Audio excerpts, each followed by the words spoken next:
Hello दोस्तों, कैसे हैं आप। चलिए बढ़ते हैं आज की न्यू अपडेट की ओर। कर्मचारियों और उनके परिवारों के लिए एक राहत भरी खबर सामने आई है। Employees provident fund organise (EPFO) ने नया सर्कुलर जारी किया है, जिससे नौकरी बदलने वाले कर्मचारियों और उनके अछातियों को बड़ा फायदा मिलेगा। अब वीकेंड या सरकारी छुट्टियों की वजह से सर्विस में ब्रेक नहीं माना जाएगा, जिससे डेथ क्लेम से जुड़ी विवाद काफ़ी हद तक तय हो सकते हैं। क्यों लिया गया यह फैसला, चलिए जानते हैं।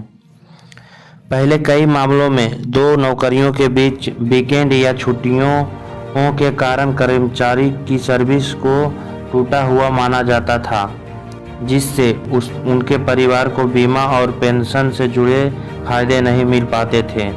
EPFO ने बताया है कि कई ऐसे मामले सामने आए हैं जहां कर्मचारी की मौत के बाद EDLI क्लेम सिर्फ मामूली गैप की वजह से खारिज कर दिया गया या कम रकम दी गई।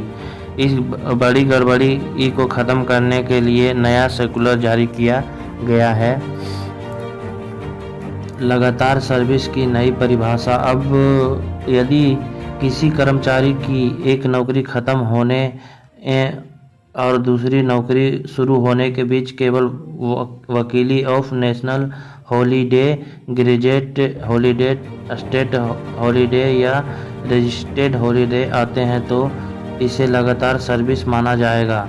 EPFO ने यह भी स्पष्ट किया है कि नौकरी बदलने समय अधिकतम 60 दिनों तक गैप होने पर भी सर्विस कंटिन्यू मानी जाएगी। EDLI क्लेम में परिवारों को दी बड़ी राहत। EPFO ने EDLI स्कीम के तहत मिलने वाली न्यूनतम भुगतान को बढ़ा दिया है। अब नॉमिनी या कानूनी वारिस को कम से कम 50,000 रुपये का भुगतान किया जाएगा, भले ही कर्मचारी ने लगातार 12 महीने तक सर्विस पूरी न की हो। यह लाभ तब भी मिलेगा जब कर्मचारी के PF खाते में औसत बैलेंस 50,000 रुपये से कम हो। चलिए जानते हैं किन मामलों में मिलेगा न्यूनतम भुगतान।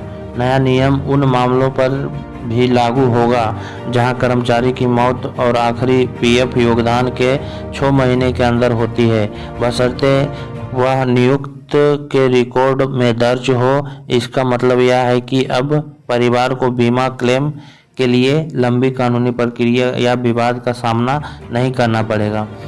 धन्यवाद। न्यूज़ अच्छी लगी हो तो चैनल को जरूर सब्सक्राइब करें।